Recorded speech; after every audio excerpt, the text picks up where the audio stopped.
समोर बसून दे ना.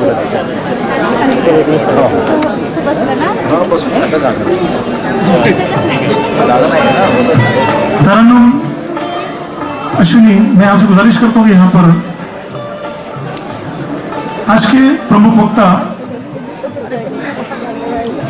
माननीय सुषमाता यंदारी जी के इस्तकबाल के लिए प्रसिद्ध प्रवक्ता व पुरोगामी विचारवंत तथा शिवसेना उपनेता ठाकरे गट, स्पेसिफिक बोलना पड़ता है इसका, उनके स्वागत के लिए मैं कबीर जंगम एवं माहिरा जंगम को यहाँ आवाज देता हूं कि वे स्टेज पे आए और आज के प्रमुख वक्ता माननीय सुषमाता यंदारी जी का यहाँ स्वागत करें. कबीर जंगम एवं माहिरा जंगम.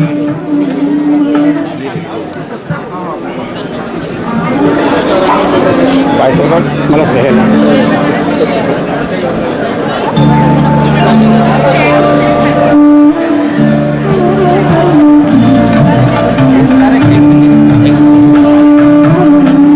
कबीर जंगल में थोड़ा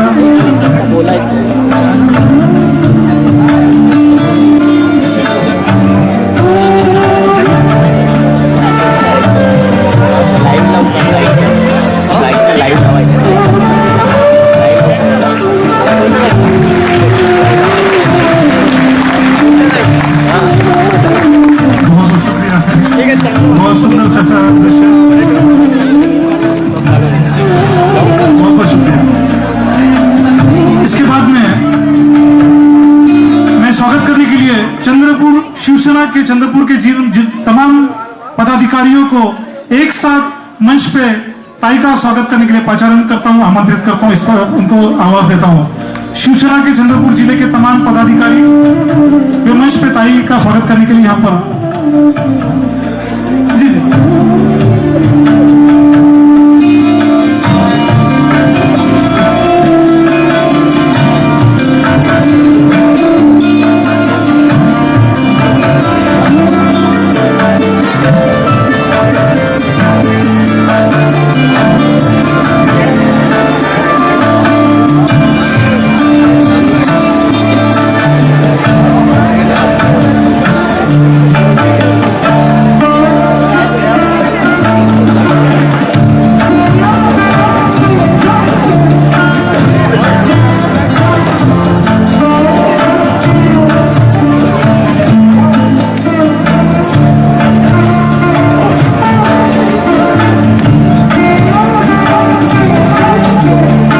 शुक्रिया आप सभी लोगों का.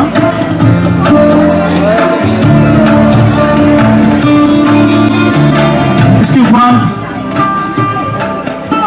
प्रसिद्ध विचारवंत माननीय दिलीप सोळंके सर का स्वागत के लिए मैं आवाज देता हूं राष्ट्र संत बहुउद्देश्य विकास संस्था के अध्यक्ष उमाकांत दांडे जी को और मास मूवमेंट के अध्यक्ष जनाब एडवोकेट फराद बेग साहब को मैं आवाज देता हूं कि मंच पे उनका स्वागत करने के लिए स्टेज पर आए. इसके बाद सत्यशोधक समाज के अध्यक्ष हीराचंद बोरकुड़ी जी और सेल्फ रिस्पेक्ट मूवमेंट के अध्यक्ष बलिराज धोटे जी डॉक्टर पीले सर का स्वागत करेंगे.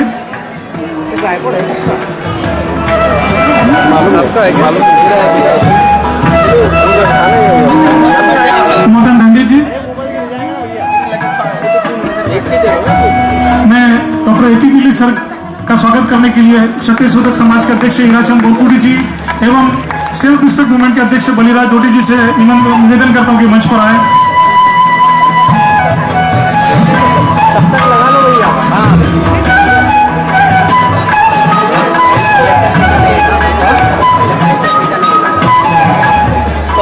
इसके बाद मैं आवाज देता हूं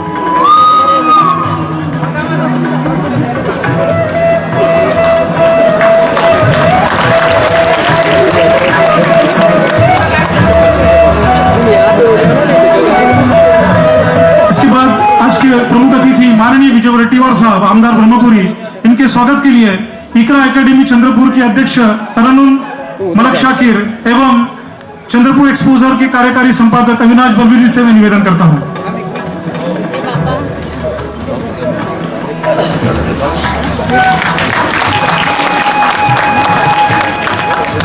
जनाब एडवोकेट मोरेश्वर टेम्बुर्डे साहब, माजी उपाध्यक्ष महाराष्ट्र विधानसभा, इनके स्वागत के लिए मैं अम्बेडकरी साहित्य प्रबोधिनी के अध्यक्ष माननीय ईसादास बड़के जी एवं हेल्पिंग हैंड टीम 1 के इंजीनियर प्रदीप अडगिरे सर से निवेदन करता हूं।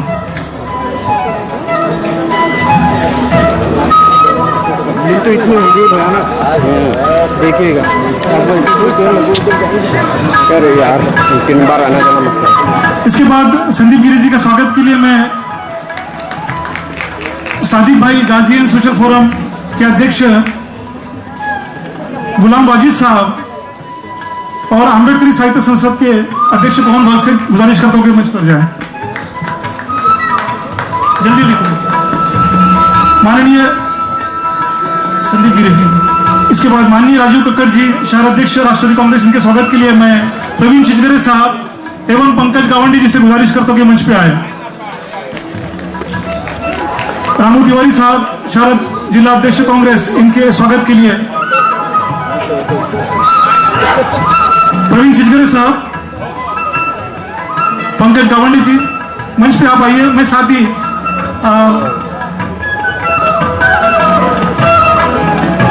रामकृष्ण कुंडरा जी से निवेदन करता हूं कि मंच के ऊपर में आए।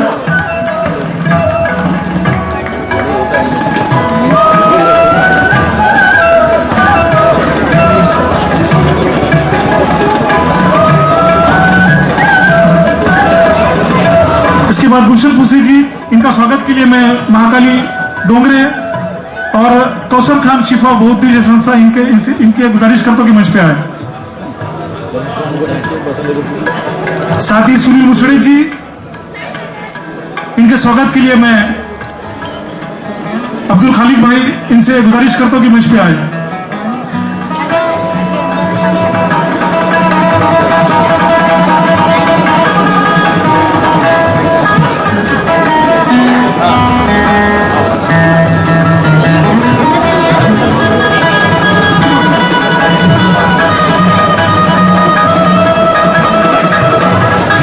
सुनील मुसड़े जी, माननीय अजहर शेख साहब, इनका स्वागत के लिए मैं प्रभाकर गेडाम जी और शंकर चापड़ी जी से निवेदन करता हूं कि मंच पे आए।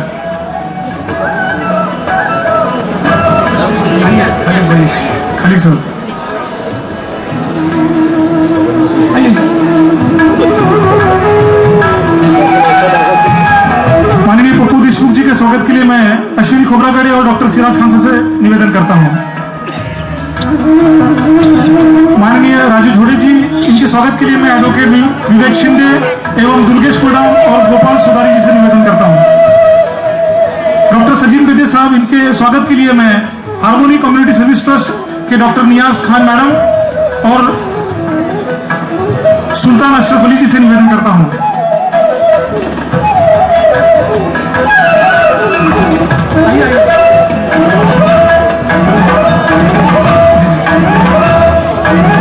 माननीय धनराज आसोली जी, इनके स्वागत के लिए मैं क्षत्रिय माड़ी समाज सेवा मंडल के अध्यक्ष नंदू नागरकर जी से निवेदन करता हूं। साथ ही अंधश्रद्धा निर्मूलन समिति के अध्यक्ष जनाब अनिल दहागावकर जी से निवेदन करता हूं।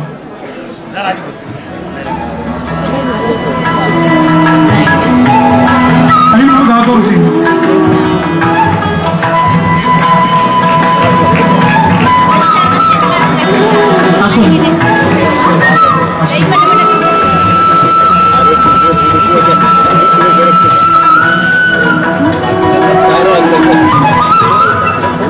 साथ ही मैं डॉक्टर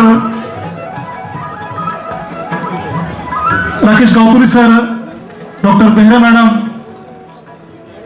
के स्वागत के लिए मैं डॉक्टर सिराज खान से गुजारिश करता हूं। साथ ही शैलेश काकड़े जी, पद्मरेखा धनकर, इनके स्वागत के लिए मैं अश्विनी खोबरागड़े से गुजारिश करता हूं। मंच में सभी मान्यवरों का स्वागत तरन्नुम मलक शाकिर एवं अश्विनी खोबरागड़े करके मैं उनसे गुजारिश करता हूं। बहुत बहुत शुक्रिया।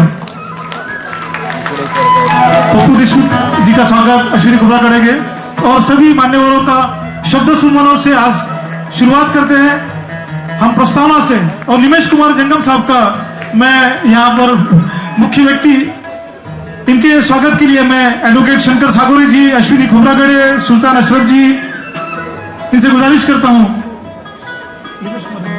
अविनाश बलवीर जी,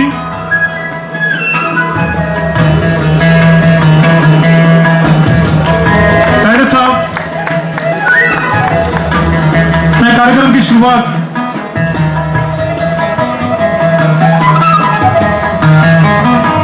कबीरा investigation and research private limited के डायरेक्टर व आज के कार्यक्रम के मुख्य संयोजक मैं माननीय निमेश कुमार जंगम जी, इन्हें निवेदन करता हूं कि आज के कार्यक्रम का प्रस्तावना पेश करें। शुक्रिया।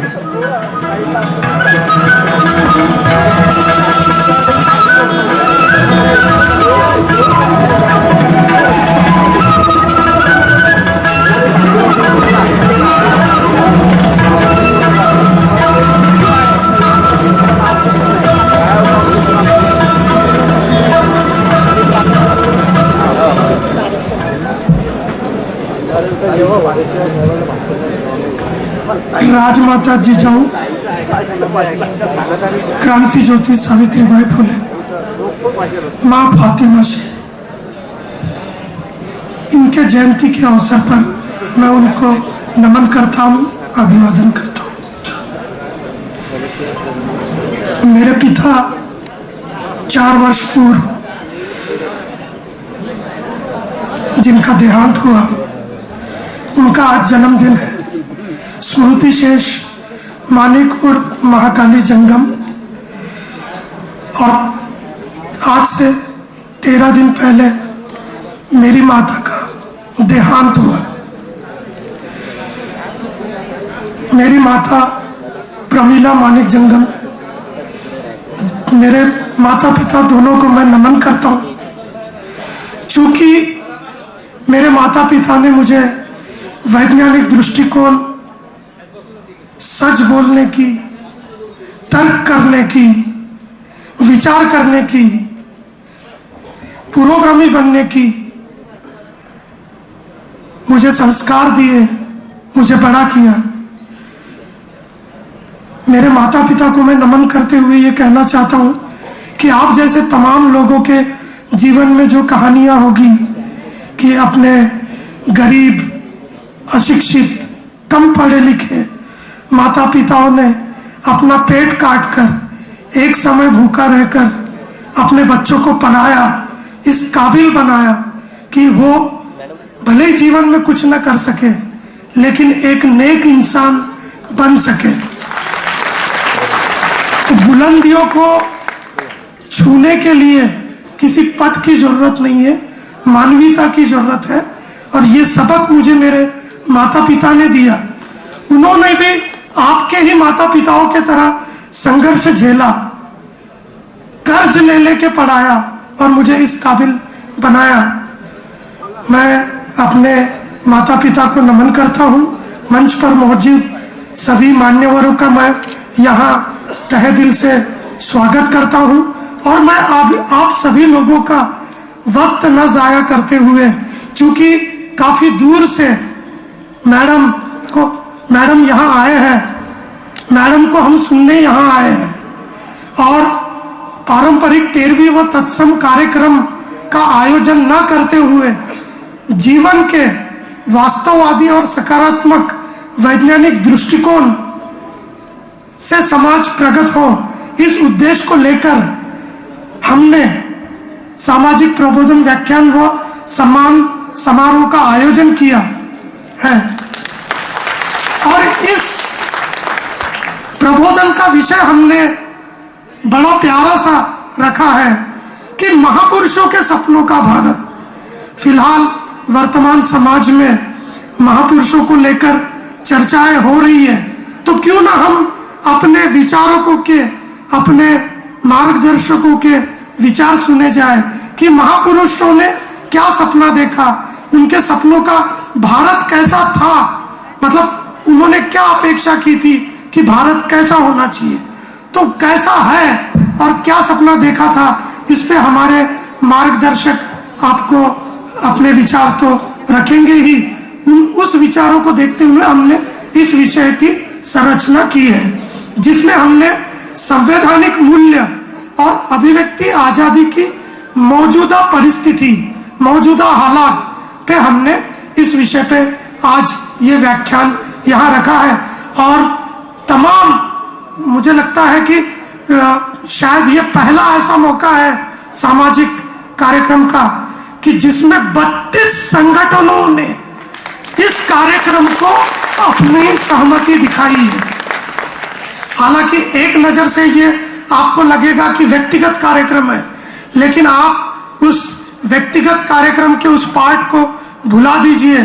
32 संगठन चाहते हैं कि महापुरुषों के सपनों का भारत कैसा है, वो सुनना चाहते हैं, वो देखना चाहते हैं, संवैधानिक मूल्यों को जानना चाहते हैं, अभिव्यक्ति आजादी की मौजूदा स्थिति को वो समझना चाहते हैं। अब मैं अपने 2 शब्द यहाँ समाप्त करता हूँ और आपके और मैडम के और मार्गदर्शकों के बीच में मैं रोड़ा न बनते हुए आप सभी तमाम श्रोताओं का और खास तौर पर 32 संगठनों का मैं यहाँ दिल से शुक्रिया अदा करता हूँ। धन्यवाद धन्यवाद।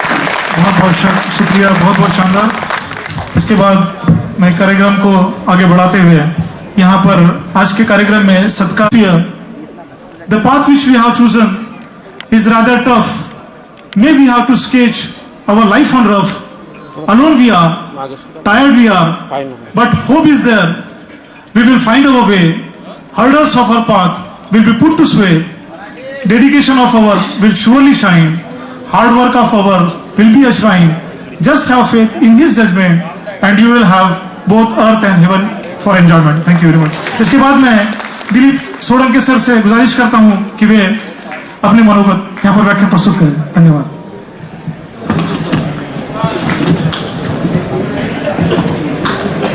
बुडती हे जन न देखवे डोळा, म्हणून कळवळा येत असे न सहावे मजा ऐसा हा आकांत, परपिढे चित्त दुःखी होते। या नयानं सर्वसामान्य माणसासाठी आयुष्य झिजवणाऱ्या जगभरातील महापुरुषांच्या कार्यस्मृतीस आपणा सर्वांच्या वतीनं विनम्र निवेदन करतो। आजच्या कार्यक्रमाचे अध्यक्ष, विचारपीठावरचे सर्व सन्माननीय मंडळी आणि विशेषतः 32 संघटनांचं आणि लिमेटचं अभिनंदन तेवढ्यासाठी की वैयक्तिक दुःखाचा मुद्दा सुद्धा सार्वजनिक प्रबोधनाचा कसा करता येते त्याचा एक वस्तुपाठ लिमेशने इथं ठेवला। टाळ्या खूप वाजून झाल्या, कृतीत फार कमी येतात। समोर बसणाऱ्यांच्या घरी सुद्धा आज ना उद्या कोणी ना कोणी मरणार आहे, त्यामुळे असं काही आपल्याला करता येते का, हा जर धडा आपण घेतला तर मला वाटते आजचा कार्यक्रम यशस्वी झाला। विषय सगळ्यांच्या कानावर पोहोचला, ते शब्द रिपीट करून वेळ किती पॅक आहे याचा अंदाज सगळ्यांनी आला आणि श्रोते इतके जागृत आहे की वक्त्याला पहिल्या सूचना देतात लवकर आटपा। विजूभाऊसाठी ते झालेला आहे म्हणून मी धडा घेतला। महापुरुषांना स्वप्न पडले होते की नव्हते पडले, ते कोणते स्वप्न होते याचा अभ्यास असणारी बऱ्यापैकी मंडळी माझ्या पुढ्यात आहे। प्रश्न इतके गंभीर होते आणि त्या प्रश्नाशी झगडताना दिवसभर इतके त्रास होत होते की ते खरंच झोप लागत होती की नाही, आणि मग झोप नाही लागली तर स्वप्न पडायची काही शक्यता नाही। त्याच्यामुळे समजा पडलेच असेल तर त्यांनी जे काही काम केलं त्या कामातनं जे काही रस्ता आपल्याला दाखवला, जी वाटचाल केली, त्याच्यातनं हा देश कसा असावा एक थोडा बहुत आपण अदमास करू शकतो। त्यामुळे महापुरुषांचे स्वप्न काय होते याच्यावर मी अजिबात वेळ घालवणार नाही, कारण तुम्ही सगळेच्या सगळे MA पास झालेले आहेत मला माहित आहे। त्यामुळे फुले, शाहू, आंबेडकर चंद्रपुरात किती घुटून घुटून मांडला गेला आहे याचा मला पुरेसा अंदाज आहे।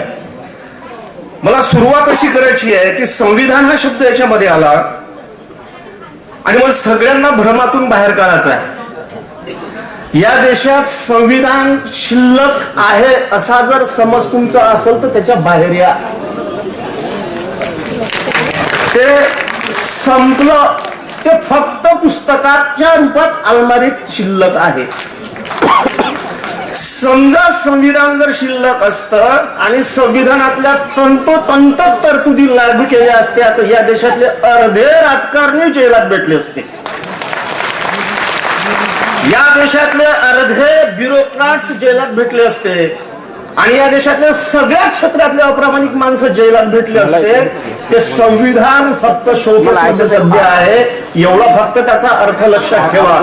अर्धी मनुस्मृती लागू झाली, अर्धी बाकी आहे, उरलेली अर्धी लागू जर व्हायची नसेल तर तुम्ही आम्ही 2024 मध्ये कसे वागतो त्याच्यावर पुढच्या गोष्टी अवलंबून आहे।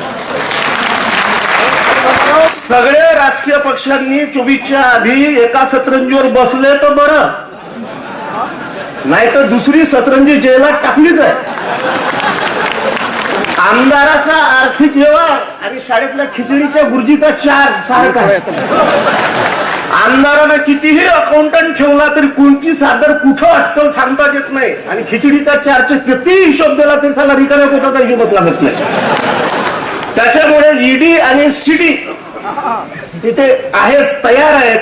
ते केव्हा तुमच्या पिच्छा करतील याचा अंदाज नाही. म्हणून हे दिवस येण्याच्या आधी एका सतरंजीवर बसा, आम्ही सगळे तयार आहोत.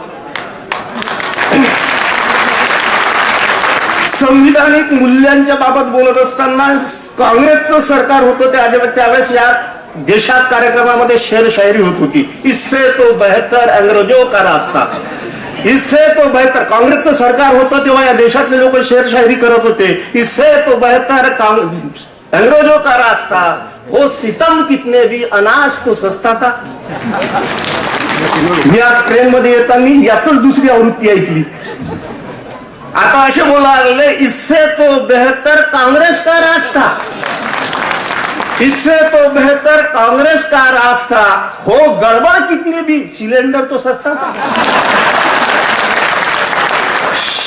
शेक आपल्या कमरीपर्यंत पोहोचलं, कारण आग लागली आणि ती आग लागत असलं तर आपण बेसावध असतो. ते कमरी खाली येईपर्यंत आपण जागे नाही होत. आता बऱ्यापैकी कमरी खाली शेक लागायला लागलाय.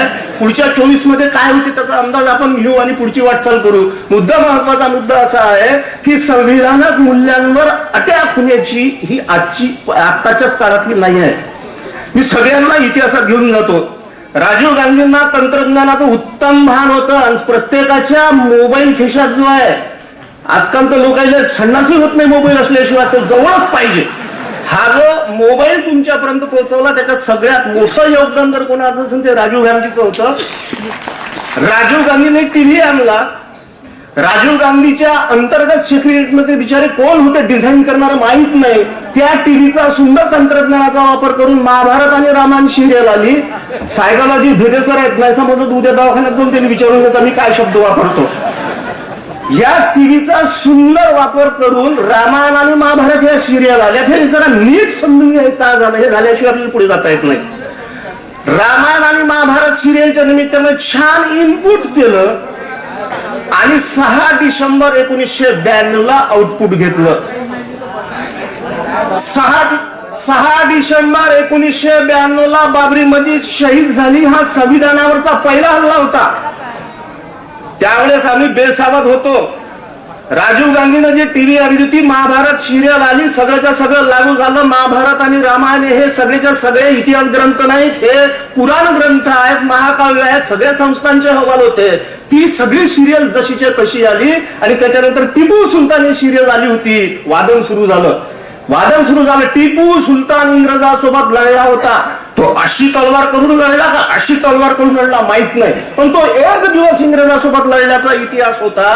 ती सिरियल आली त्यावेळेस प्रचंड वादन करून टाकलं आणि शेवटी सिरियल खाली पट्टी देऊन बाहेर आली की हा इतिहास नाही, याले पुरावा नाही, याले आधार नाही. जेव्हा टिपू सुलतानची सिरियल येते त्यावेळेस या पद्धतीचे सगळे कार्यक्रम होत होते आणि महाभारत रामायण आलं त्यावेळेस मात्र कोणतीही पट्टी नव्हती. लक्षात घ्या कोणत्या पद्धतीनं झालं. 1992 ला बाबरी मस्जिद शहीद झाली. प्रचंड दंगली झाल्या. दंगली नंतर प्रतिक्रिया म्हणून बॉम्बस्फोट झाले. हे सगळे परिणाम बाबरी मस्जिद पडण्याचे आपण पाहिले, पण त्याचा दुसरा परिणाम झाला. दुसरा परिणाम तो आजपर्यंत कोण मांडला नाही. या देशाला संविधानाचं अधिष्ठान असणारा जो काँग्रेस नावाचा देशव्यापी पक्ष होता, तो देशव्यापी पक्ष 92 नंतर खिडखिडा झाला, कमजोर झाला. त्याचं कारण या पक्षाचा सगळ्यात मोठा जो जनाधार होता तो मुस्लिम समाजाच्या शॉक मध्ये गेला. ज्या पक्षावर इतके वर्षापासून आम्ही प्रेम केलं, ज्या पक्षाला भरभरून मतं दिली, माणसं उमेदवार किती देतात हे विचारलं नाही, त्याच पक्षाचं सरकार असताना आमचं श्रद्धास्थान जर आमच्या डोळ्यापुढे जर या पद्धतीने शहीद होत असेल तर काँग्रेस आमचं संरक्षण करेल की नाही या पद्धतीचा विचार ज्यावेळेस मुस्लिम समाजाच्या मनामध्ये आला, मुस्लिम समाजाचा पाठिंबा काँग्रेसच्या हातून गेला. काँग्रेस पक्ष हळूहळू देश पातळीवर कमकुवत झाला आणि ती कॅप बरोबर ज्याने भरून काढायची ती भरून काढायची यंत्रणा सुरूच होती. ती सुरू झाल्यानंतर 2002 साली हे नीट समजून घ्या, हे समजल्याशिवाय आपल्याला आजचे प्रॉब्लेम असे का निर्माण झाले लक्षात येत नाही. 2002 साली गोधरा नावाच्या रेल्वेमध्ये डबा पेटला.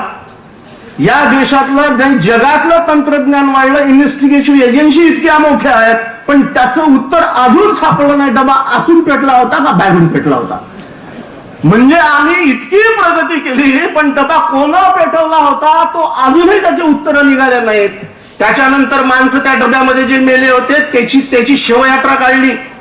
ती शवयात्रा काढत असताना गुजरात सरकारमध्ये सामाजिक भान असणारे जे पोलिसांमध्ये अधिकारी होते ते सांगत होते, या मेलेल्या माणसांची जर शवयात्रा तुम्ही काढणार असाल तर गुजरातमध्ये आग लागणार आहे. या देशात त्या महापुरुषांनी स्वप्न जे पाहिलं होतं ते कोणतं होतं हे सांगता येत नाही, पण त्या महापुरुषांनी या देशात हे स्वप्न कधीच पाहिलं नव्हतं की जो माणूस गुजरातमध्ये दंगल करवते, स्टेट दंगली याच्या आधी झाल्या नाही असं नाही, देशभर दंगली झालेल्या, दंगलीचा खूप मोठा इतिहास आहे, पण ती दंगल कधी स्टेट पुरस्कृत नव्हती. या देशातला एक माणूस निवडून आलेला गुजरातमध्ये दंगली घडवतो, दंगलीमध्ये पोलिसांची गुप्त मीटिंग घेतो, गुप्त मीटिंग मध्ये सांगतो की हिंदूंना आपला राग व्यक्त करू द्या, आणि तो माणूस या देशाचा पंतप्रधान होतो. 3000 माणसं मेलेत दोन्ही साईडची. 3000 माणसं मारणारा माणूस या देशाचा पंतप्रधान होतो. हे स्वप्न महापुरुषांनी पाहिलं नव्हतं. त्याच्यानंतर 2002 साली दंगल झाली. मी मुद्दाम काही मुद्दे पिन पॉइंट करतो, ते समजून घ्यायला लागणार आहे आपल्याला. 2002च्या दंगलीची ज्यावेळेस चौकशी झाली, त्यांच्याच सरकारमध्ये एक हरेन पंड्या नावाचा माणूस होता. ब्राह्मणेतर वाद मांडणाऱ्या माणसांनी हे नीट समजून घ्या. आता इथं हरेन पंड्या स्वतः ब्राह्मण होता. हरेन पंड्या RSSचा कार्यकर्ता होता. मुख्यमंत्री पदाच्या तो लिस्ट मध्ये होता. आणि हा माणूस उद्या चालून आपल्याला स्पर्धक बनू शकतो हे आमच्या आजच्या पंतप्रधानाच्या नीट लक्षात आलं होतं. हरेन पंड्यांची शीट मागितली, त्यांना नकार दिला. हरेन पंड्याना दुसरी एक गडबड केली की 2002च्या दंगलीमध्ये आजच्या पंतप्रधानांनी आणि त्यावेळेच्या मुख्यमंत्र्यांनी जी मीटिंग घेतली होती, त्या मीटिंग मधला जो गुप्त रेकॉर्ड फाईल होता ती चौकशी अधिकाऱ्यांना दिली आणि कोर्टात साक्ष पण दिली. त्या हरेन पंड्याचा सकाळी फिरायला जाताना मृत्यू झाला. कसा मृत्यू झाला ते डिटेल घ्या. तो माणूस गोळ्या मारून दुसरीकडेच मारला. खालून कमरे खालून म्हणजे लगीच्या जाग्यावर एक गोळी गेली आणि ते छातीतून निघाली. रिपोर्ट असा होता की गाडीत बसल्यानंतर बाहेरून गोळ्या मारल्या. पोलिसांच्या चौकशीत ते स्पष्ट दिसत होतं, तर शिपायाच्या चौकशीत दिसलं की बाहेरून गोळ्या मारल्या असत्या तर गाडीला 2-4 गोळ्या लागल्या असत्या. गाडीत माणूस मेला असता तर गाडीत रक्ताचा थरोडा साचला असता. त्यातून क्ल्यू भेटला आणि सीबीआय चौकशी झाली. त्याच्या आधी मुसलमानांचे पोरं पकडले होते. मुसलमानांचे पोरं याच्यासाठी पकडले होते हे मोदीले मारायला आले, हे दहशतवादी आहेत. ते सगळे पोरं नंतर सुटले. हरेन पंड्या मारला. हा हरेन पंड्या स्वतः ब्राह्मण होता. आता या व्यवस्थेची ब्राह्मणोत्तर मांडणी करत असताना एक गोष्ट आपल्याला भानात ठेवावं लागते, तर हरेन पंड्या स्वतः ब्राह्मण होता, RSSचा कार्यकर्ता होता, तरीही त्याला मारलं. त्याचं कारण आहे समूहाच्या हितासाठी ते स्वतःच्या जातीतल्या व्यक्तिगत माणसाचा सुद्धा खात्मा करतात. त्यामुळे तुमचा नंबर कधी लागेल सांगता येत नाही, कारण तुम्ही तर लय दूरच्या कव्हरेज एरियाच्या बाहेरचेच आहात. हरेन पंड्या मारल्यानंतर हे हरेन पंड्या मारायची खूप मोठी कथा आहे. ते सगळं समोर आल्याशिवाय आपल्याला समजणार नाही काय भानगड आहे ते. हरेन पंड्या मारल्यानंतर हरेन पंड्याच्या चौकशी जेव्हा सुरू झाली तेव्हा चौकशीत आजम खान नावाचा एक आरोपी पकडला. हा सुद्धा गँगस्टर होता. त्याच्यातनं सत्यबाहेर असं आलं की सोहराबुद्दीन शेख नावाचा माणूस तो गँगस्टरच होता. टाईलचा तिथे गुजरात आणि राजस्थानच्या बॉर्डरवर तो स्मगलिंग करायचा, व्यापाऱ्यांकडून खंडणी वसूल करायचा. त्या सोहराबुद्दीन शेखला हरेन पंड्याला माराची सुपारी दिली होती. हरेन पंड्याला माराची सुपारी ज्या सोहराबुद्दीन शेखला दिली होती त्यांना दुसरा आपला सहकारी होता गँगस्टर त्याच्यातला, त्याचं नाव आहे तुळशीराम प्रजापती. तुळशीराम प्रजापतीला त्यानं ते सुपारी मारासाठी भाग पडलं. तुळशीराम प्रजापतीला मारलं. त्याच्यानंतर आज ना उद्या हे जर पुरावे शिल्लक राहिले, ज्यांना सुपारी दिली होती हे सापडले, तर उद्या या देशाचा गृहमंत्री आणि या देशाचा पंतप्रधान धोक्यात येऊ शकतो. म्हणून सोहराबुद्दीनचा निकाल करावा लागणार आहे हे माहीत होतं. म्हणून सोहराबुद्दीनच्या एन्काउंटरच्या सूचना इथं एक एसपी होता डीजी वंजारा, त्याला दिली. डीजी वंजारानं ती सूचना ज्यांना दिली त्यांनी सोहराबुद्दीनचा एन्काउंटर केला. त्याच्या वर्षभरात तुळशीराम प्रजापतीचा एन्काउंटर झाला. तुळशीराम प्रजापतीचा एन्काउंटर झाल्यानंतर काय झालं, तिकडे बसायला जागा नसेल तर आता त्याने नाही इलाज आहे, पण थोडासा आवाज कमी करा. ते सगळं सुषमाताईला वेळ भेटला पाहिजे म्हणून मी घाई करत होतो. ज्यावेळेस सोहराबुद्दीन खटल्याची चौकशी झाली त्यावेळेस असं लक्षात आलं की सोहराबुद्दीन खून खटल्याची सुपारी आजच्या गृहमंत्र्यांना दिली होती आणि म्हणून सोहराबुद्दीनचा खून खटला म्हणजे ते एन्काउंटर नाही आहे, तो डायरेक्ट मर्डर आहे. आणि याची सीबीआय चौकशी झाली. सीबीआय साठी सीबीआय कोर्ट नेमलं. अपील असे झाले की ही केस जर गुजरातमध्ये चालली तर न्याय भेटणार नाही, म्हणून ती मुंबईला ट्रान्सफर केली. मुंबईला जे सीबीआय कोर्ट नावाचं जे सीबीआयचं कोर्ट होतं त्याचा पहिला जज होता उत्पत. सुप्रीम, मी वाक्य का धाडसानं वापरलं, संविधान शिल्लक नाही का वापरलं? संविधान शिल्लक असणे म्हणजे पुस्तक शिल्लक असणे नाही आहे. त्या ज्या संवैधानिक संस्था आहे त्या संविधानिक संस्थांनी ऍक्टिव्हली काम करणे आणि त्यांच्या कार्यक्षेत्रात जे येते त्या निर्णयाची अंमलबजावणी करणे. या देशाचं सुप्रीम कोर्ट हे संविधानाची निर्मिती आहे आणि संविधानाला निर्माण केलेला सुप्रीम कोर्ट सांगते की सोहराबुद्दीन खून खटल्याचा निकाल एका जजच्या अध्यक्षतेखाली लागला पाहिजे. तो निकाल लागेपर्यंत जजच बदलावाचा नाही. सुप्रीम कोर्टाचा आदेश होता. उत्पत नावाचे जज बसले. उत्पतनी त्यांना बोलवलं, तुम्ही कोर्टात हजर राहा. अमित शहाला या तोपर्यंत अमित शहा अध्यक्ष होते, नंतर ते केंद्रात गृहमंत्री झाले. अमित शहाला बोलावते म्हणून उत्पतची एका दिवसात बदली केली, एका दिवसात. त्याच्यानंतर दुसरे जे जज आले त्याचं नाव आहे जज लोया. हो, काही लोक त्या दिवशी होते आणि काही अजिबातच नव्हते बिजी असल्यामुळे. जज लोया त्या बेंचवर बसला. जज लोयानं अमित शहाला एक्झम्पशन दिलं की ज्या दिवशी तुम्ही मुंबईच्या बाहेर असाल त्या दिवशी कोर्टात नाही आले तर चालेल, पण तुम्ही मुंबईत असताना कोर्टात आलेच पाहिजे. याने म्हणते जज. ते 4 वर्ष एक जे बाई वागली ना नागराजा, हे नागराजा याले म्हणते जग. ती आहे नागासारखी कडक ताण बिलकुल. ह्या जज लोकांना सांगितलं की तुम्हाला हजर राहाच लागल. हजर राहायचं लागल म्हटल्यानंतर देशाच्या गृहमंत्र्याला एक जज म्हणतो की तुम्हाला हजर राहावं लागल. जज लोयाला ऑफर गेली 100 कोटीची. काय चांगले माणसं आहे देशात. 100 कोटीची ऑफर गेली आणि मुंबईत कुठं फ्लॅट लागते तो घे. फक्त लक्षात घ्यायचं काय की ऑर्डर आम्ही तयार करतो, तुम्ही फक्त सही करायची. 100 कोटी त्यानं घेतले नाही, फ्लॅटही घेतला नाही. ती कथा पुढे जोडून देतो, पण त्याच्या आधीची घटना महत्वाची सांगायची राहिली.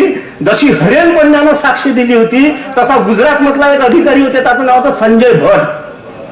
हा संजय भट 4 वर्षापासून जेलात आहे. 4 वर्षापासून. त्याची बायको दारोदार कोर्टात अपील करते. सुप्रीम कोर्टात त्याच्या जामिनाची केस पडली आहे, हिअरिंगच घेत नाही. संजय भटच्या बायकोचा व्हिडिओ युट्यूबवर ते ऐका. तिनं व्हिडिओत सांगितलं की जजला जर मी भेटली की माझी केस हिअरिंगला घ्या जमानतीची, तर जज असं सांगते की वरून ऑर्डर असं आहे आम्हाला की फक्त तुम्ही सह्या करा, तुम्ही काही तुमचं चालणार नाही. हे तिच्या तोडून जर आलं असेल तर या देशात कुठं संविधान शिल्लक आहे याचा पुनर्विचार करा. त्याच्यानंतर हा संजय भट तसा जेलात नाही टाकला. म्हणून तुम्ही म्हटलं ना अर्धे राजकारणी अंदर राहिला नाही. 27 वर्षाच्या आधीची केस उकरून काढली. केस काय होती 27 वर्षाच्या आधी? एका दंगलीमध्ये एक आरोपी कस्टडीमध्ये मेला. खरं म्हणजे हा एसपी होता तेव्हा. संजय भट एसपी होता आणि एसपी कधीच डायरेक्ट पोलीस स्टेशन मध्ये जाऊन या पद्धतीचे आरोपी हाताळत नाही. काय झालं असेल ते झालं. आरोपी कस्टडीत मेला.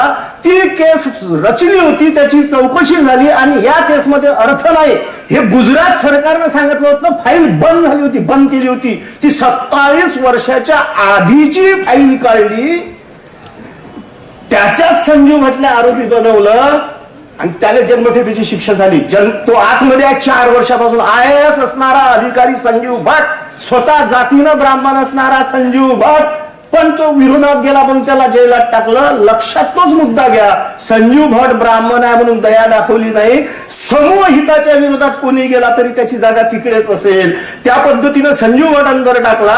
जज लोया नावाचा माणूस कसा मेला मी त्याच्या खोलात जात नाही, लक्षात घ्या. फक्त तुमच्या गावात त्या पुस्तकाचा लेखक आला होता. कुठं आहे संविधानिक मूल्य? या देशातलं संविधानिक मूल्यानुसार जे अभिव्यक्ती स्वातंत्र्य होतं त्याचा शेवटचा बुरुज रवीश कुमारच्या निमित्तानं ढासळला. भांडवलदारी अर्थव्यवस्था आणि राजकीय सत्ता ह्या दोन एकत्र आल्या की काय गडबड होणार याचा सुतोवाच सगळ्या महापुरुषांनी केला होता. अदानीचा पैसा आणि मोदीची सत्ता दोघांनी मिळून रजनीशला रवीश कुमारला बाहेरची वाट दाखवली. आता अभिव्यक्ती स्वातंत्र्याचा आपण इथे विषय घेतो. आपण याची सुरुवात ज्या पद्धतीनं झाली ते आपण जरा नीट समजून घेतलं पाहिजे. जज लोया मेला, कसा मेला त्याचं पुस्तक तुमच्या चंद्रपुरात अनेक लोकांकडे आहे. त्या पुस्तकाचं नाव आहे हू किल्ड जज लोया. आणि मी विनंती करतो सगळ्यांना, हू किल्ड हू किल्ड जज लोया आणि गुजरात फाईल्स हे 3 पुस्तकं तुम्ही सिरीज सोबत वाचा. मग तुमच्या देशभर काय गेम आहे हे लक्षात येईल. या पद्धतीनं हे चित्र जे निर्माण झालं, हे चित्र जर निर्माण झालं असेल तर हे चित्र या देशातल्या महापुरुषांनी कधीच पाहिलं नव्हतं. ख्रिस्ती मोहम्मद मांग ब्राह्मणाशी घरावे पोटाशी बंधुपरी म्हणणाऱ्या महात्मा फुलेच्या पुढ्यात या देशातले मुसलमान दिवसा ढवळ्या मारल्या जात असतील, या देशात संविधान आहे असं मला वाटत नाही. एवढंच नव्हे, एक निलाजरी गोष्ट झाली. निलाजरी कोणत्याही माणसाच्या मनात जर थोडस मन असेल तर त्याला ते मान्य होणार नाही.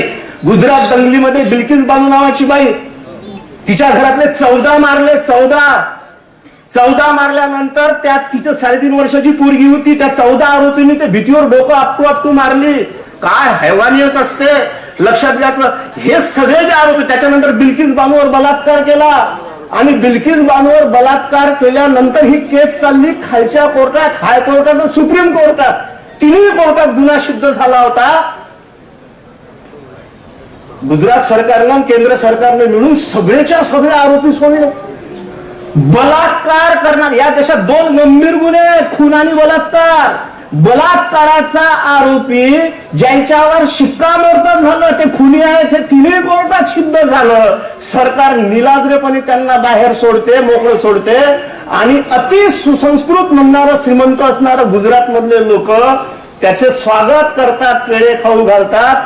त्यातली एक बाई असं म्हणते की ब्राह्मण हे फार संस्कारी असतात, त्यांचं जेलात वर्तन फार चांगलं होतं. असं ज्या गुजरातमध्ये घडते त्याच गुजरातमध्ये 157 मतांनी 170 आमदार निवडून जर ते सरकार निवडून येत असेल तर गंभीर वळणावर आपण याची जरा नोंद घ्या. त्या पद्धतीनं ते सगळं झाल्यानंतर हे बिल्किस बानूचं प्रकरण बाहेर आल्यानंतर त्याच वेळेस पेगासस हे सॉफ्टवेअर वापरून अनेक माणसं जेलात टाकलेत. मी त्याची नावं घेऊन वेळ घालवत नाही, तुम्हाला सगळ्यांना माहित आहे. ते मिलिंद आनंद तेलतुंबडे पासूनचे सगळे त्यांचे जे होते सहकारी ते सगळे जेलात टाकले, पुरावे घुसवले. भीमा कोरेगावचं प्रकरण वापरलं. आणि लक्षात घ्या, एक नियम आहे, काही व्याख्या सोप्या केल्या. पॉलिटिक्स कशाला म्हणतात, मी काल पंजाबराव देशमुखाच्या निमित्ताने बोलताना मला खूप सोपी व्याख्या लक्षात आली. Politics is the problem solving activity. एवढा सोपा अर्थ आहे तिचा. Politics is the problem solving activity. आम्ही राजकारण करता करता काय केलं, politics is the problem creating activity. म्हणजे या 2 टोकावर ते नेलं. आणि याच्यासाठी परवा मी आर्वीला होता, आर्वीला काँग्रेसचे आमदार अमर काळे स्टेजवर होते, माजी आमदार. हे सगळं करताना एक वक्ता बोलून गेला की काँग्रेसचा पण खूप दोष आहे. ते अस्वस्थ झाले. ह्याच्यातलं आपण काहीच नाही केलं, काँग्रेसचा काय दोष आहे. ते बसल्या बसल्या अस्वस्थता माझ्या लक्षात आली. मग मी त्यांना सांगितलं, माझ्या भाषणात सांगितलं की तुमचा दोष कोणता. तुमचा म्हणजे तुमचा नाही आहे, तुमच्या आधीची पिढी ज्यानं काँग्रेसमध्ये घालवली. हे सगळे वल्लभभाई पाटलांना माहित होतं. हे सगळे जर तेव्हा बिडातच ठेचले असते, सापाचं पिल्लू लहान होताना बिडात ठेचलं ना तर प्रॉब्लेमच येत नाही. हे सगळे तुम्ही वाढू दिले या सगळ्याच्या खाण्यापिण्याची व्यवस्था केली. काँग्रेस सरकार होतं म्हणजे खाण्यापाण्याची व्यवस्थाच केली. तुमच्या सरकारातून त्यांनी आदिवासी त्या वनवासी कल्याण आश्रमापासून सगळ्या संस्था सांगवल्या, सगळं नेटवर्क उभं केलं आणि आज तुमच्यावरती नाव फणे काढून राहिले. सीबीआयचा फणा, ईडीचा फणा आणि आम्हाला सुधरत नाही कुठं जाता. कारण अमर काळे स्टेजवर बोलले, अनिल देशमुख हे अमर काळेचे मामा आहेत आणि माझी बहीण इतका भेदरलेला म्हणे, माझी बहीण मला फोन करून सांगतो म्हणे अमर जास्त लोक बोलत जो. पण मामा 1.5 वर्ष झाला आमदार आहे, तो काय होईल सांगता येत नाही. इतकं म्हणजे आमदाराची बहीण घाबरून जर माझी आमदार असणाऱ्या भावाला फोन करत असेल तर कितना डरका वातावरण आहे. आणि या डरच्या वातावरण जे निर्माण झालं असेल हे स्वप्न या देशातल्या महापुरुषांनी पाहिलं नव्हतं. हे स्वप्न जर त्यांचं पूर्ण आपल्याला करायचं असेल त्यांच्या दिशेचं, तर तुम्हाला मला जागृत व्हावं लागणार आहे. माझ्याजवळ फक्त 10 मिनिटं शिल्लक आहे. प्रॉब्लेम मागून संपत नाही. हे आहे ते सोल्युशन द्यावं लागतं. बिघडलं कुठं बिघडलं, असं काय झालं त्याचं कारण होतं शिक्षण. ज्या अर्थाने आपण वापरायला पाहिजे होतं त्या अर्थाने ते शिक्षण वापरलं नाही. शिक्षण वापरलं नोकऱ्या लागासाठी, नोकऱ्यासाठी पाहिजे होती डिग्रीसाठी होती परीक्षा. आम्ही लिहिले परीक्षेतले प्रश्न आणि परीक्षेतले प्रश्नाची उत्तर आम्ही लिहिले. त्याच्यामुळे आम्हाला उत्तरच लिहिता ते प्रश्न विचारताच येत नाही. आणि म्हणून लक्षात घ्या, आता प्रश्न विचारायला आपण लागलो पाहिजे. हे जे शिक्षण होतं ते शिक्षण माणसं वापरतील. महात्मा फुले, गाडगेबाबा, आंबेडकर हे तीनच घ्या. त्याची सरासरी इतकी उत्तम निघते. एक हाय क्लास शिकला होता, एक मध्यम शिकला होता, एक प्युअर निरक्षर होता. या माणसांनी हे शिक्षण ज्या अर्थाने म्हटलं होतं त्यांना असं वाटलं होतं या शिक्षणाचा वापर करून माणसं धर्माचं जे ओझं आहे त्याच्या डोक्यावर हे ओझं उतरवतील. यातलं जेवढं मानवी हिताचं आहे ते घेतील आणि जे अनावश्यक आहे मानवी जातीसाठी समूहासाठी ते टाकतील. हे आम्ही करू शकलो नाही. कारण शिकलेला माणूसच आजकाल कसा वागते तुम्ही पदोपदी पाहता. मी त्याच्या खोलात जात नाही. दुसरा मुद्दा असा होता की सगळ्या महापुरुषांचे आम्ही फोटो शिल्लक ठेवले.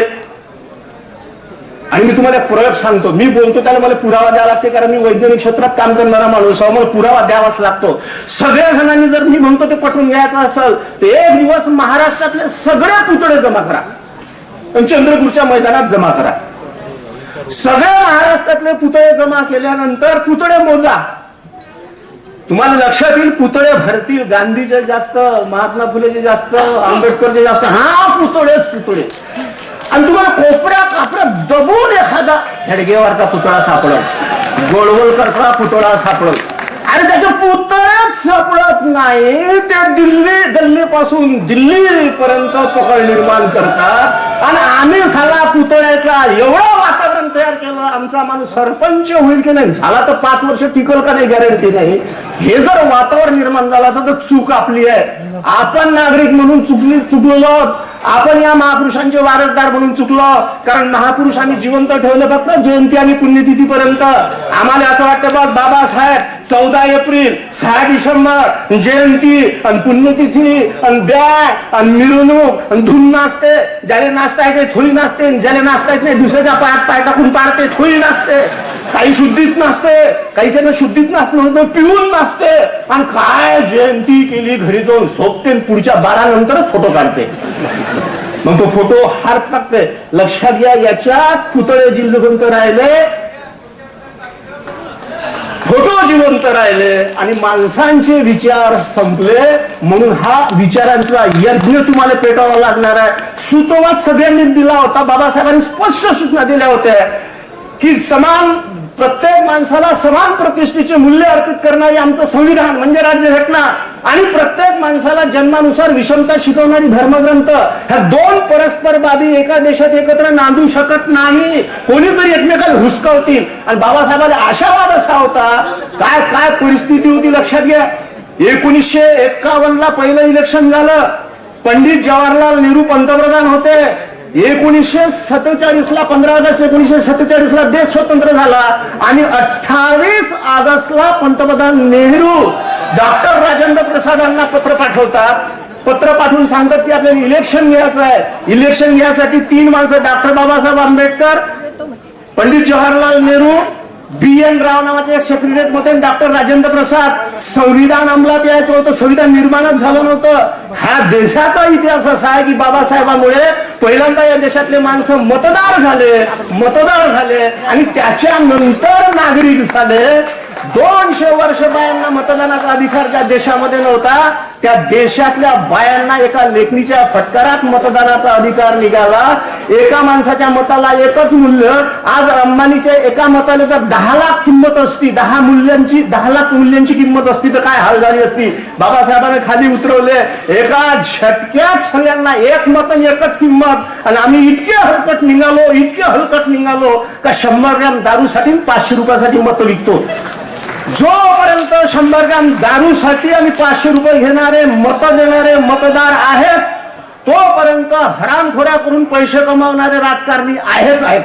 त्याचं कारण आहे, हे प्रॉडक्ट आहे. तुम्ही पैसे घेतले तर त्याला माहित आहे याच्यासाठी काही केलं तर काही यायला पैसे द्यायला लागते. मग तो 5 वर्ष पैसेच जमा करते.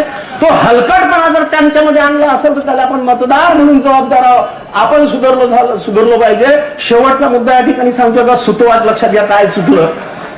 बाबासाहेबांनी अॅनिलेशन ऑफ कास्ट नावाचं पुस्तक लिहिलं. काय चुकलं काय आपलं? त्या पुस्तकामध्ये राज्यक्रांत्या कशा येतात, त्या कशा टिकतात, जनमानस कसं निर्माण होतं त्याचं सुंदर विश्लेषण केलं.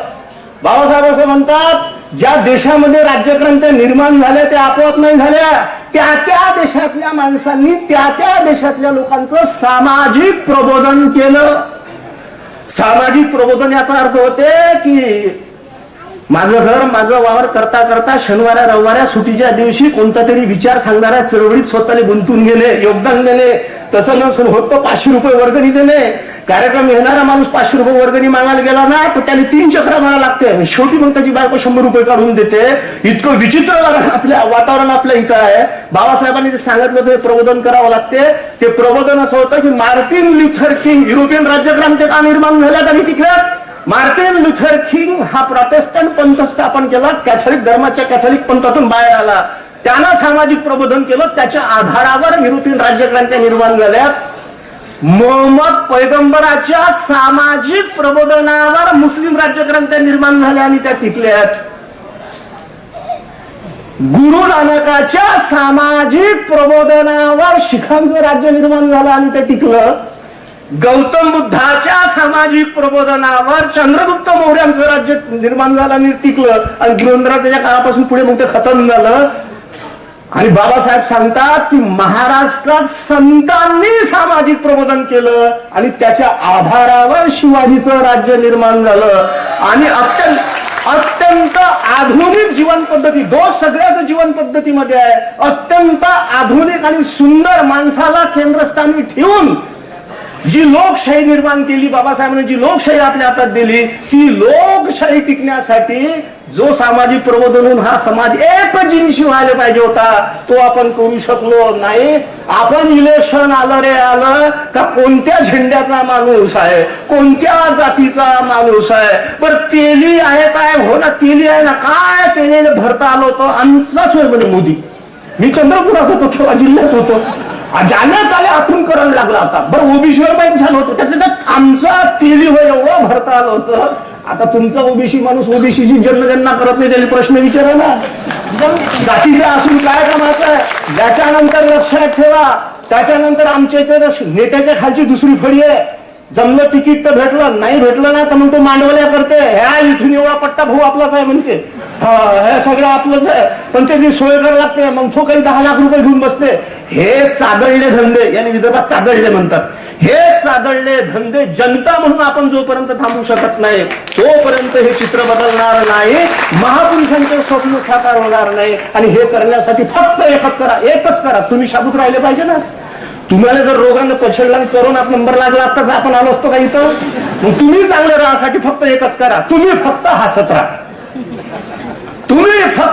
त्याचं कारण आहे ऑटोइम्युन सिस्टीम स्ट्रॉंग असते. रोग जंतूला शिरूच देत नाही, मारून टाकते. कसं होईल. तुम्ही फक्त हसत राहा. जास्त काही मागत नाही. जगण्यासाठी तेवढंच हवं, आणखी काही लागत नाही. आपण जिवंत राहिले तर स्वप्न साकार करू एवढीच अपेक्षा व्यक्त करतो. थांबतो. धन्यवाद. अडाणी माणसांना साक्षर करायला, समाजाला परिवर्तित करायला, मुळातून अविचार नष्ट करायला, अज्ञानी विचारांना वास्तव शिकवायला, माणूस म्हणून वास्तवाला भिडायला, सत्याच्या पारड्यात उभं राहायला, सत्य काय आहे हे समजावून सांगायला, अडाणी माणसांना साक्षर करायला, समाजाला परिवर्तित करायला, मुळातून अविचार नष्ट करायला, अज्ञानी विचारांना वास्तव शिकवायला, माणूस म्हणून वास्तवाला सत्याच्या पारड्यात उभा राहिला. विचार मंचाच्या समोरील आपण सर्व सन्माननीय महाकारुणिक सम्यक संबुद्ध बहुजनांचे राजे राजे शिवछत्रपती स्त्री उद्धारक क्रांतीबा आरक्षणाची मुहूर्तमेळ पहिल्यांदा इथे उघडावे छत्रपती राजर्षी शाहू महाराज या आरक्षणाला घटनात्मक आयाम देणारे बोधिसत्व युगप्रवर्तक विश्वरत्न डॉक्टर बाबासाहेब आंबेडकर मनोरंजनातून प्रबोधन प्रबोधनातून परिवर्तन हा नवा प्रवाह सांगणारे साहित्य सम्राट लोकशाही सत्यशोधक कॉम्रेड अण्णाभाऊ साठे बिरसा मुंडा तंटा भिल्ल संत सेवालाल संत गाडगेबाबा संत तुकडोजी महाराज संत तुकोबाराय अशा सर्व महापुरुषांना अभिवादन करत या कार्यक्रमाच्या आयोजनात असणारी कबीरा इन्व्हेस्टिगेशन अँड रिसर्च मौलिक अधिकार जागृती मंच सेल्फ रिस्पेक्ट मुवमेंट मराठा सेवा संघ संभाजी ब्रिगेड बहुजन मेडिकोज असोसिएशन क्षत्रिय माळी समाजसेवा मंडळ अखिल भारतीय अंधश्रद्धा निर्मूलन समिती helping hand team one harmony community service trust शिफा बहुउद्देशीय संस्था अखिल भारतीय माळी महासंघ भारतीय संविधान सुरक्षा समिती राष्ट्रसंत बहुउद्देशीय विकास संस्था ओबीसी जनगणना समन्वय समिती Indian constitution forum mass movement Vanashree Shikshan Prasarak Mandal hope for living society Gazi Hind social forum Akhil Bharatiya Gondwana Gond महासभा आदिवासी स्वायत्तता परिषद आंबेडकरी साहित्य संवाद श्रीनिवास शिंदे मेमोरियल ट्रस्ट चंद्रपूर मुस्लिम एकता मंच संबोधी समाज संस्था अष्टशेल संयुक्त मंडळ बोधिपथ सेवा फाउंडेशन आंबेडकरी साहित्य प्रबोधिनी श्रमिक एल्गार संघटना झाले त्याचे हा मग आमचं नाव घेतलं नाही आम्ही दिले नव्हते का पैसे असं नको व्हायला ना आपण सगळ्यांची नावं घेतलेली बरी असतात मंचावर उपस्थित असलेले माजी मंत्री तथा ब्रह्मपुरीचे लोकप्रतिनिधी सन्माननीय विजय वडेट्टीवारजी तद्वतच विधानसभेचे माजी विधानसभा उपाध्यक्ष ॲडव्होकेट मोरेश्वर टेमुर्डेजी शिवसेनेचे जिल्हा प्रमुख संदीप गिरेजी राष्ट्रवादी शहर जिल्हाध्यक्ष राजीव कक्कड काँग्रेसचे जिल्हाध्यक्ष रितेश तिवारी वंचित बहुजन आघाडीचे भूषण फुसे माझा आवडता पक्ष महाराष्ट्र नवनिर्माण सेनेचे मनदीप रोडे आम आदमी पार्टीचे सुनील मुसळे MIMचे अझहर शेख युवा स्वाभिमानी पक्षाचे सुरेश ठाकरे जनविकास सेनेचे पप्पू देशमुख उलगुलानचे राजू जोडेजी तद्वतच मनोचिकित्सक डॉक्टर सचिन भदेजी डॉक्टर चेतन खुटेमाटेजी रवींद्र शिंदेजी ज्यांचा सन्मान इथे झाला असे आयुष्यमान प्रमोद काकडेजी शैलेश दुपारेजी पद्मरेखा धनकरजी राकेश गावतुरेजी अभिलाषा बेहरेजी या कार्यक्रमाच्या निमित्ताने ज्यांचं अत्यंत माहितीपूर्ण असं विवेचन आपण ऐकलं ते दिलीपजी आणि विविध डिजिटल आणि प्रिंट माध्यमांचे सर्व मान्यवर प्रतिनिधी चळवळीवर आणि परिवर्तनवादी विचारावर प्रेम करणारे सर्व भावांनो आणि बहिणींनो आणि चुकून माकून एखादा आमचा सुधीर भाऊचा खबरे असला तर त्याचं बी नाव घ्यायचं आपण सगळ्यांना मान दिला पाहिजे असं नाही करायचं आपण सगळ्यांना मान द्यायचा आणि मला माहिती असते असतं एखादं तरी असते त्याचा बिचाराचा सन्मान झाला पाहिजे दादा हो तुम्ही सगळेजण अत्यंत उत्साही लोक आहात आणि एवढ्या सगळ्या उत्साही खरं तर 30-40 संघटना जर एकत्र येत असतील तर 30-40 संघटनांनी मिळून बाहेर पटांगणात कार्यक्रम घेतला पाहिजे म्हणजे 40 संघटनांचे 1000 लोक जरी आले तरी 40,000 लोक जमतात हे लक्षात घ्या आणि मग कार्यक्रम अजून चांगला म्हणजे सगळ्यांना ऐकायला येतो कारण बाहेर खूप सारे लोक थांबलेत आपण 40 संघटना एकत्र जमलोय पण बाहेर लोक उभेच आहेत त्यांना अजून बसायला खुर्च्या नाहीयेत सगळी म्हणजे थोडीशी जरा ती अस्वस्थता जाणवते तर असो महापुरुषांच्या स्वप्नातला भारत या विषयावरची मांडणी माझ्या आधी फार चांगली मांडणी ते करत होते आणि दिलीप दादांनी ती मांडणी करताना अगदी लोयापर्यंत आणि तुम्हाला रवीश कुमारांपर्यंत आणून सोडलं. त्यामुळे माझं म्हणणं अजून सोपं झालं. खरं तर मुळात महापुरुष कुणाला म्हणावे इथूनच आता विषय सुरू करावा की काय अशी परिस्थिती आहे. कारण महापुरुषांच्या यादीमध्ये ज्या पद्धतीने काही नावं घुसडली जातात आणि त्यावरती चर्चा घडवून आणण्याचा प्रयत्न केला जातो. मागच्या काही दिवसांमध्ये ठरवून महाराष्ट्रामध्ये महापुरुषांचा अवमान करण्याची जी एक स्पर्धा चालू झालेली आहे. कधी छत्रपती शिवाजी महाराजांचा अवमान केला जातो, कधी क्रांतिबा ज्योतिबा फुले किंवा सावित्रीबाईंबद्दल अभद्र टिप्पणी खुद्द राज्याचे राज्यपालच करतात, कधी लोढा लाड यांच्यासारखी माणसं अजून काहीतरी विधान करून चर्चेची राळ उडवून देतात. आणि मग महापुरुषांचा सातत्याने अवमान होताना सरकार म्हणून असणारी जी यंत्रणा असते ती मात्र ठप्प असते, ती त्यावर काहीच बोलत नाही. मग हे नेमकं होतं काय, कशासाठी होतं याचा जर आपण कधी खोलात जाऊन विचार केला तर असं लक्षात येतं की मुळात महापुरुष म्हणून तुमच्या मनपटलावर असणाऱ्या ज्या काही छवी आहेत त्या सगळ्या त्यांना पुसून टाकायच्या आहेत. फुले, शाहू, आंबेडकर, शिवाजी महाराज, संत तुकोबाराय, संत गाडगे बाबा, संत सेवालाल, संत तुकडोजी महाराज, संत जनाबाई, ही जी सगळी प्रबोधनाची मांदियाळी असेल ही सगळी मांदियाळी त्यांना पुसून काढायची आहे आणि महापुरुष म्हणून त्यांना हेडगेवार आणि गोळवलकर अशी नावं स्थापित करायची आहेत. त्यामुळे ते ठरवून म्हणजे तुम्ही जर बघितलं असेल ना एकूण प्रचार यंत्रणा कशी काम करते. आपल्याकडे डिजिटलायझेशन झालेलं आहे.